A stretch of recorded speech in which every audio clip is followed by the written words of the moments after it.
আজকে বছরের শেষ দিনে ওয়েস্ট বেঙ্গল কাউন্সিল অফ হায়ার সেকেন্ডারি এডুকেশনের পক্ষ থেকে কয়েকটি জরুরি বিজ্ঞপ্তি জারি করা হয়েছে।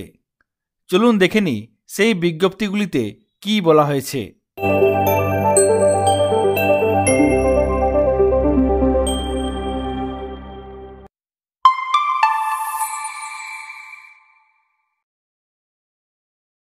যার মধ্যে এখানে দেখুন একটি বিজ্ঞপ্তি। এই বিজ্ঞপ্তি হলো উচ্চ মাধ্যমিক পরীক্ষা 2025-এর জন্য CWSN ক্যান্ডিডেটদের রাইটার বা এক্সট্রা টাইম নেওয়ার জন্য কি কি ডকুমেন্টস দিয়ে অ্যাপ্লাই করতে হবে। এই সংক্রান্ত ডিটেল ভিডিও এই চ্যানেলে আছে, আপনারা ডেসক্রিপশন বক্সে দেওয়া লিঙ্ক থেকে এই বিষয়টি জানতে পারবেন। রাইটার বা এক্সট্রা টাইম নেওয়ার জন্য CWSN ক্যান্ডিডেটদের ক্ষেত্রে কি কি ডকুমেন্টস লাগবে, প্রত্যেক বছরের মতো 2025 সালের উচ্চ মাধ্যমিক পরীক্ষার জন্য কি কি ডকুমেন্টস লাগবে এই নোটিফিকেশন দিয়ে জানানো হয়েছে। এখানে দেখুন আরেকটি নোটিফিকেশন, উচ্চ মাধ্যমিক পরীক্ষার্থীরা কবে অ্যাডমিট পাবে এই নিয়ে কাউন্সিলের এই নোটিফিকেশন।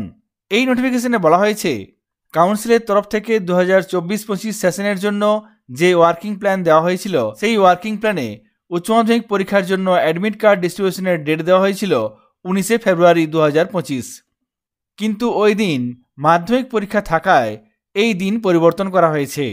19শে ফেব্রুয়ারির বদলে 7ই ফেব্রুয়ারি এই ক্যাম্প অফিস হবে, অর্থাৎ 7ই ফেব্রুয়ারি 2025 শুক্রবার উচ্চ মাধ্যমিক পরীক্ষার জন্য অ্যাডমিট কার্ড ডিস্ট্রিবিউশন করা হবে।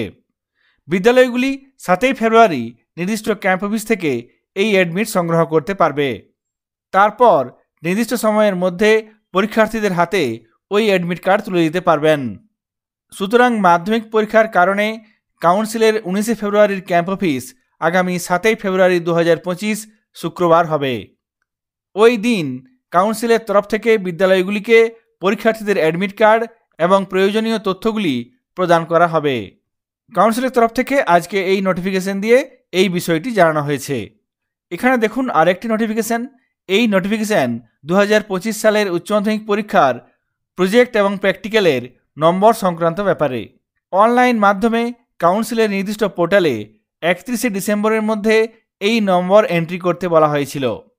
তবে কাউন্সিলের তরফ থেকে আজকে এই নোটিফিকেশন দিয়ে জানানো হয়েছে এই দিন বর্ধিত করা হয়েছে, ডেট এক্সটেনশন করা হয়েছে। এখানে দেখুন সেই নোটিফিকেশন। এই নোটিফিকেশনে বলা হয়েছে প্র্যাকটিক্যাল এবং প্রজেক্টের নম্বর কাউন্সিলের নির্দিষ্ট পোর্টালে 31/1/2025 পর্যন্ত এন্ট্রি করা যাবে। সুতরাং 31/12/2024-এর বদলে এই দিন পরিবর্তন করে দিন সংখ্যা 1 মাস বাড়িয়ে 31/1/2025 করা হয়েছে। সুতরাং যারা এখনও পর্যন্ত প্রজেক্ট এবং প্র্যাকটিক্যালের নম্বর এন্ট্রি করতে পারেননি, তারা আরও 1 মাস বাড়তি সময় পাচ্ছেন।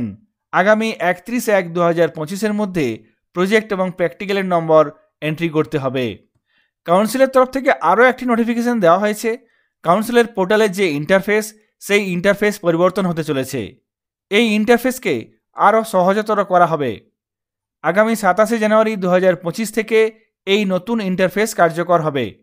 তার আগে পর্যন্ত অর্থাৎ 26শে জানুয়ারি পর্যন্ত পুরনো ইন্টারফেসেই কাজ হবে। কাউন্সিলের নতুন পোর্টালের নতুন ইন্টারফেসে কিভাবে কাজ করতে হবে সেই সংক্রান্ত ইউজার ম্যানুয়াল দেওয়া হবে।